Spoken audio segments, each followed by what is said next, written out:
Salut à tous, bienvenue. Si vous avez envie de découvrir un héros d'Israël, restez avec nous car j'ai le plaisir, l'honneur d'accueillir notre ami Yiriel Guillaume Gozal. Voilà, vous allez tout savoir pourquoi il s'appelle comme ça. Directeur général du Libi, mais aussi général dans l'armée israélienne. Un héros, il a reçu des récompenses militaires, Tsalash comme on appelle. Donc si vous avez envie de le découvrir, eh bien c'est le moment. Notre cher ami Yiriel Guillaume Gozal, bonjour. Bonjour. Alors, c'est un plaisir de voir que vous parlez français.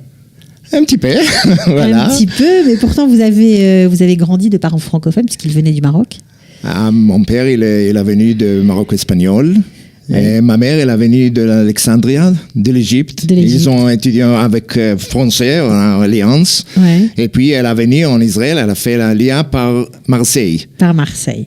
Et puis, ils ont parlé français. Et moi, comme un sabre, comme un Israélien, je dis, oh non, ici, il faut parler hébreu. Ouais, vous êtes né ici. Et ça, c'est une faute. C'est une faute, oui. Voilà. Bon, aujourd'hui, c'est plus tout à fait comme ça. Bien sûr.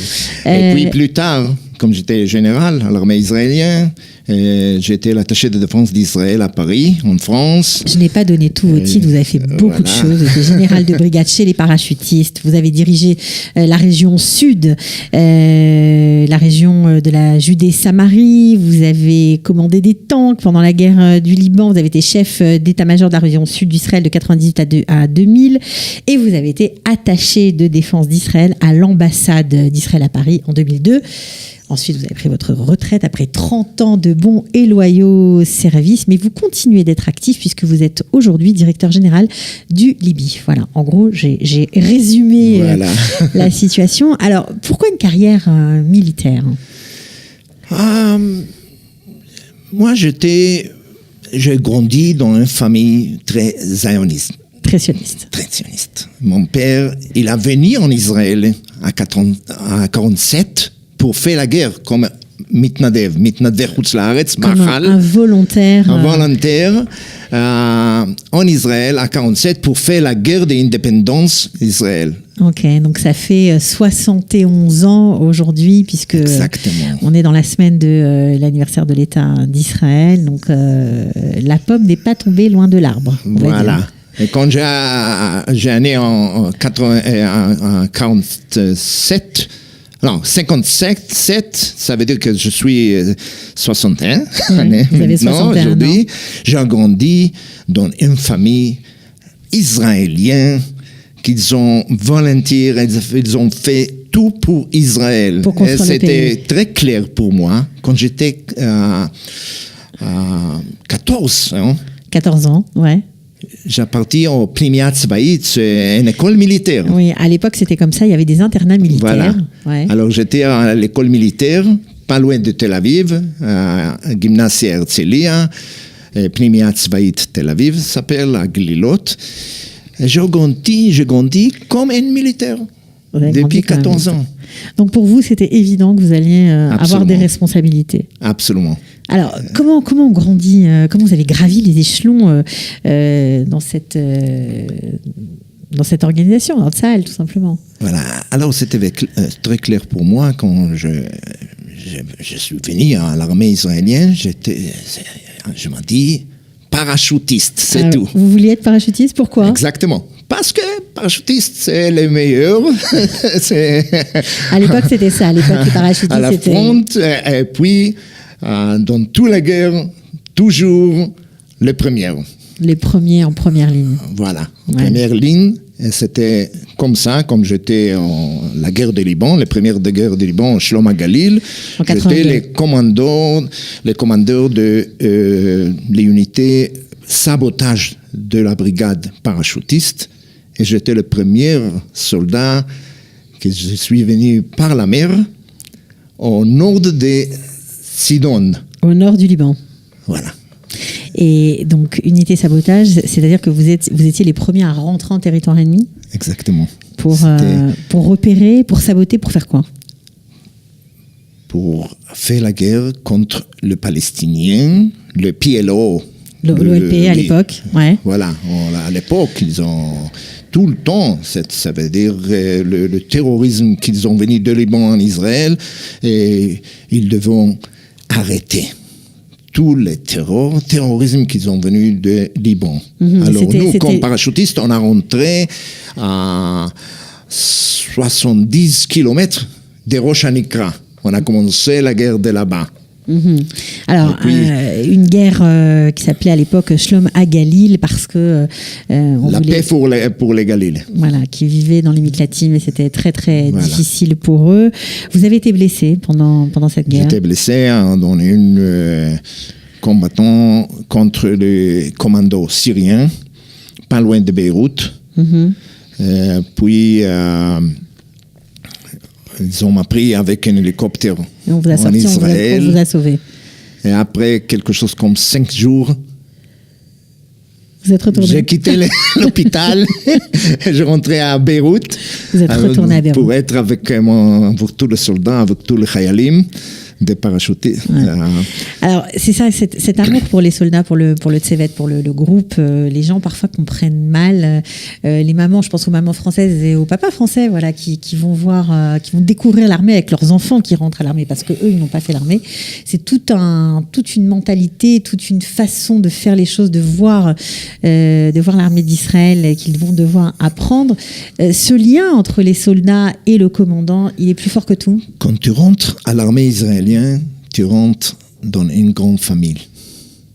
Et le commandant, il est comme la père de les enfants, des soldats, de Chayalim. Et nous sommes une grande famille, tout le temps ensemble. Comme on dit en hébreu, Aravim Zelazé, Am Israël, Aravim Zelazé. On est garants les uns des autres. Voilà, ils sont Aravim Zelazé. Et surtout, dans les parachutistes, on dit Acharay, après moi. Ça veut dire commandant. Le commandant, il est devant et les soldats, ils sont derrière. Et comme ça, comme j'étais à l'hôpital, c'était pas normal pour moi. Moi, je suis à l'hôpital en Israël. À l'arrière, ils sont tout seuls. Et les Chayalim, ils sont là-bas, à Beyrouth. Alors, j'ai quitté avec... j'étais blessé à la pied, à la main, partout. Et je rentrais à Beyrouth encore une fois pour être avec mon Chayalim. Mais ça, c'est l'armée israélienne. Ça, c'est Tzahal.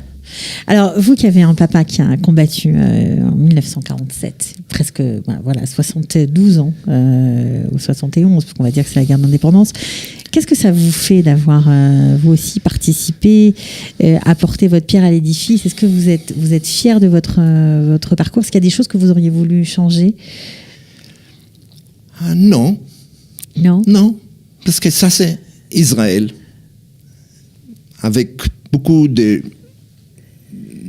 peuples juifs qui sont venus partout, mélangés ensemble. Et pour moi, comme un militaire, comme un général israélien, c'est très normal ce qu'on voit partout. Le fait que nous sommes là après 71 années. 71 ans, oui. Je rappelle que ma mère, parce qu'elle a grandi en Égypte avec tous les Arabes, ils ont dit, mes enfants, Guillaume, dit, les Arabes, ils ont des temps. Ça marche pour les Arabes, les temps. Le temps. Fais attention. Et j'ai dit, non, ma mère. Non, maman. Tu te trompes. Non. Les temps marchent pour nous.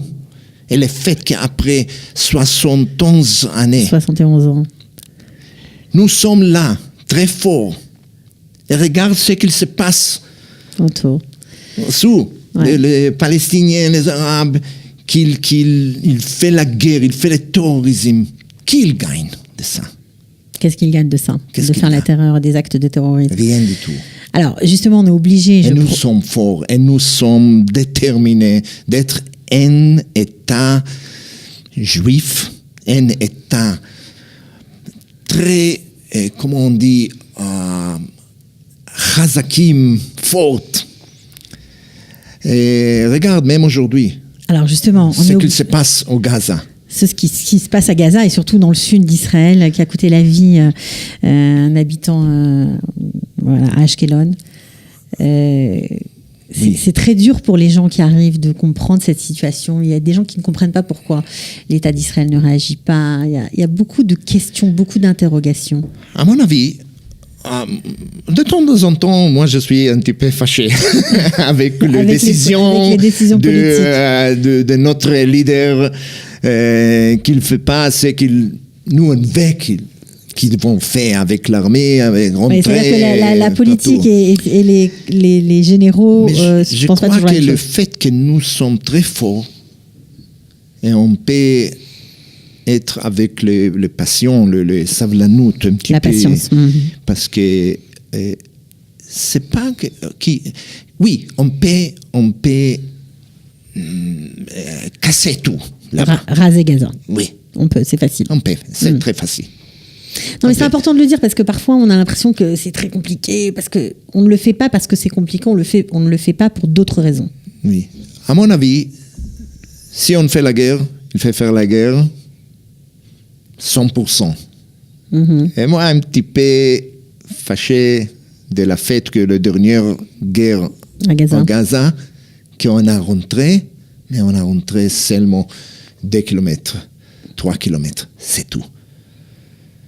Pour moi, on n'est pas rentré. On ne rentre pas. Si tu rentres, on va jusqu'au bout. Tout Gaza, comme on a fait à Beyrouth. Arafat, il était à Beyrouth, quand moi, j'ai rentré à Beyrouth. Qu'est-ce que vous avez fait? Et à Beyrouth, c'est très difficile, beaucoup plus de Gaza. Et puis, Arafat, il a quitté. Parce que nous, on a rentré. Et vous ne l'avez pas lâché. Et aujourd'hui, il faut faire tout qu'on peut faire que Hamas va quitter Gaza. Alors, vous êtes pour pousser dehors le Hamas? Absolument. Et vous pensez qu'on a les moyens de le faire? Il faut... Si tu veux 2 peuples à 2 pays, c'est pas possible avec le Hamas. On peut vivre avec les Palestiniens, mais pas avec le Hamas. Qui veulent notre éradication. Absolument. On ne peut pas dire avec un peuple qui pour le Hamas, Israël, ou le peuple d'Israël, c'est pas ici en Israël. Alors, si on fait la paix, on va faire la paix avec ceux qui veulent faire la paix avec nous. Et il y en a. Il y en a. Bien sûr. Bien sûr. Une grande faute, c'était le Oslo, qu'on a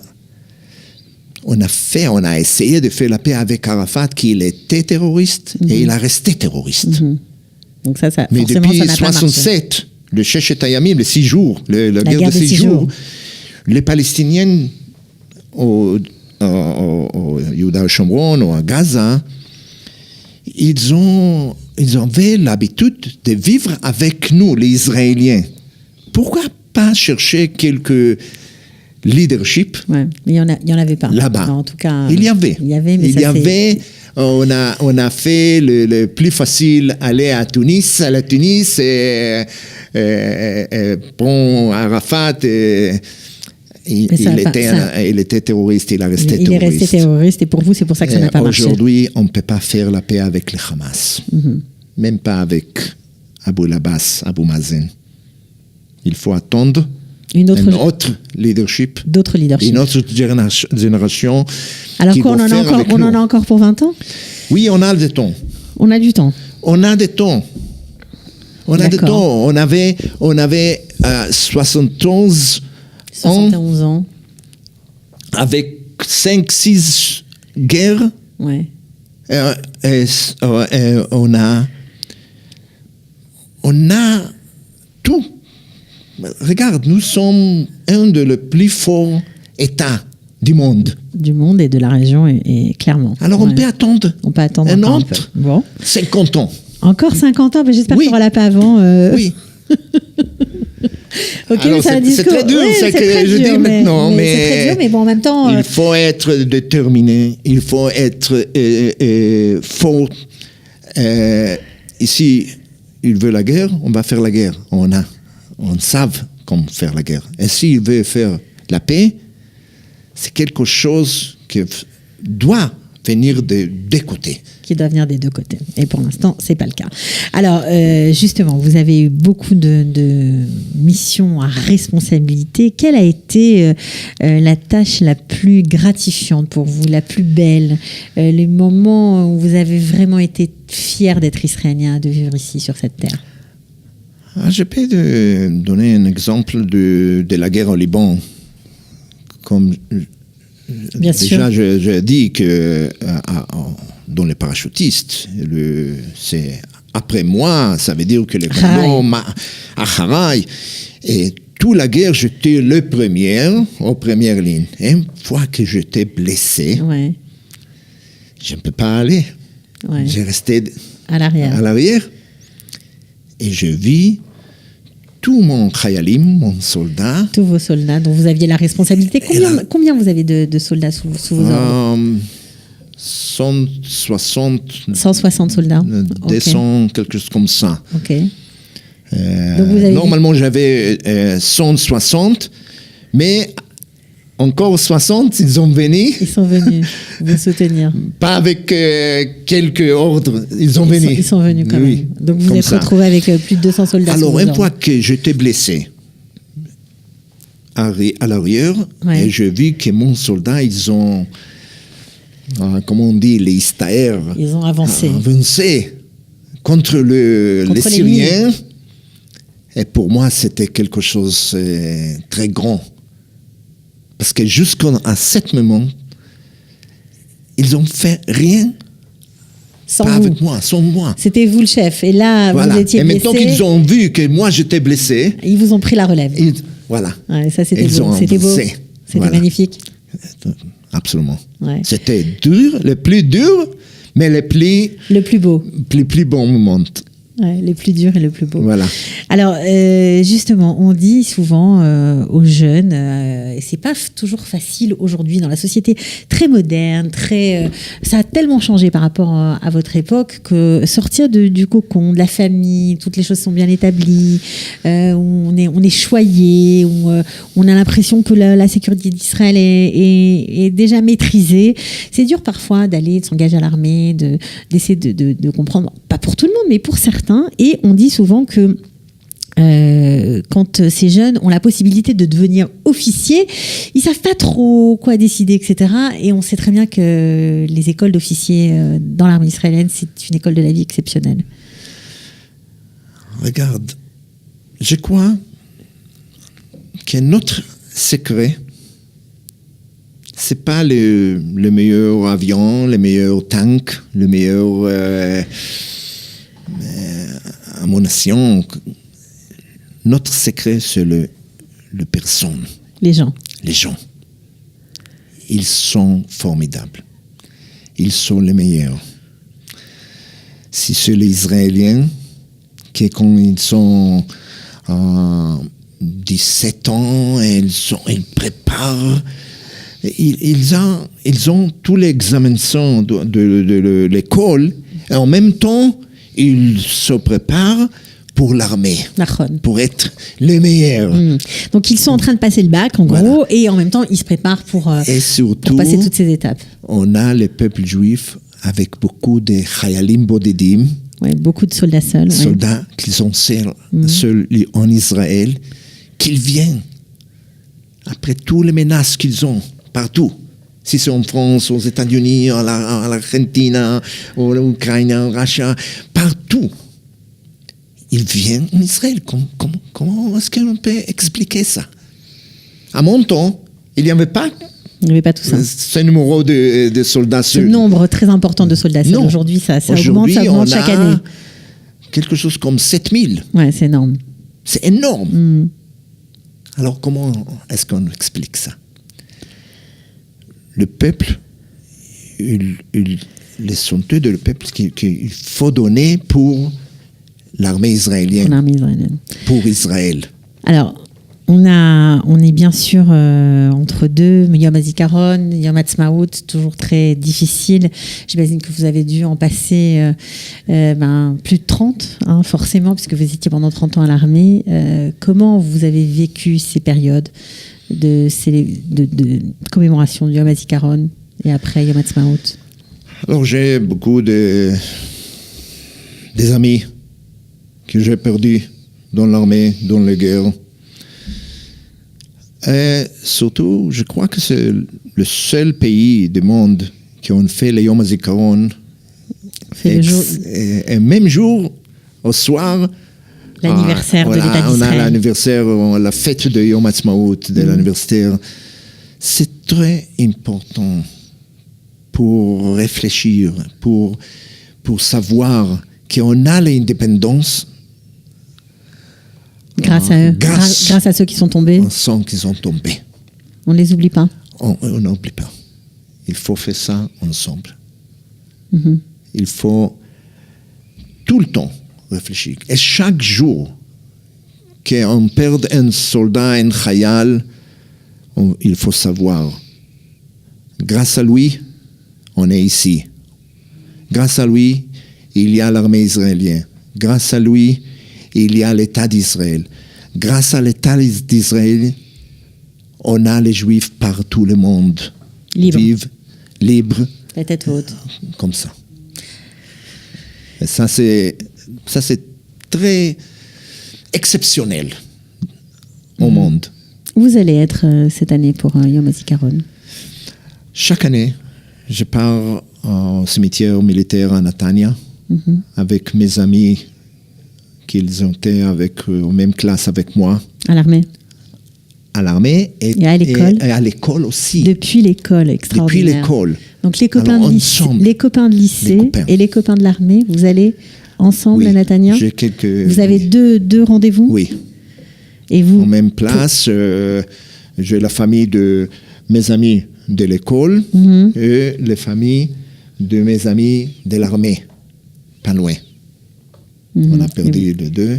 Et vous allez les visiter? Suis chaque année là-bas, au même cimetière.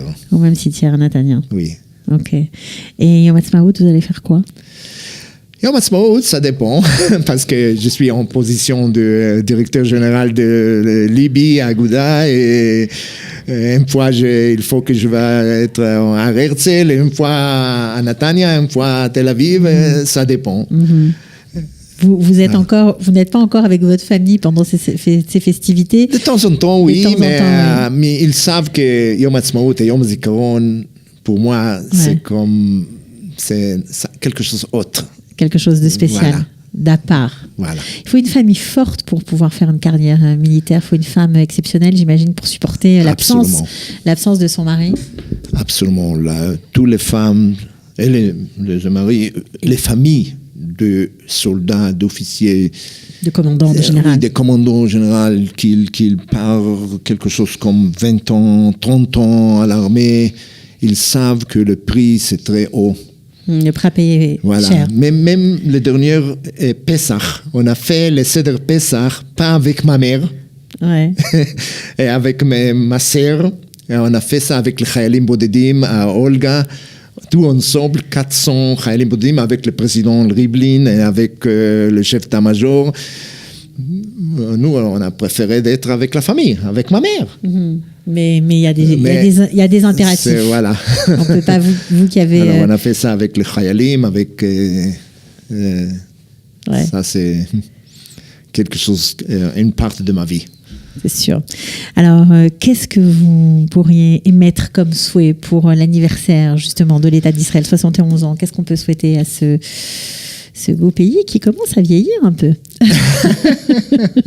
71 ans, c'est la porte de Qu'est-ce que je peux dire? Je peux dire qu'on espère de la paix, mais si on va être avec une guerre, il faut être avec une grande victoire. Peut-être avec les prochaines victoires, on va faire la paix. Je ne sais pas. Donc il faut une grande victoire. Si on recommence encore une guerre, il faudra une grande victoire pour pouvoir être fort et faire la paix. Absolument. Et imposer nos conditions. Absolument. Bon, c'est tout ce que... On ne souhaite pas la guerre du tout, mais bon, on espère, je sais pas moi, que oui, il y aura une grande victoire. On verra bien. En tout cas, merci beaucoup d'être venu, Iriel Guillaume Gozal, d'être venu, de vous être livré. C'est une façon de vous faire connaître au public francophone qui n'a pas toujours accès, justement à cause de la langue, à des pointures de votre... des héros, tout simplement, des héros d'Israël. Merci beaucoup. Merci à vous. À bientôt.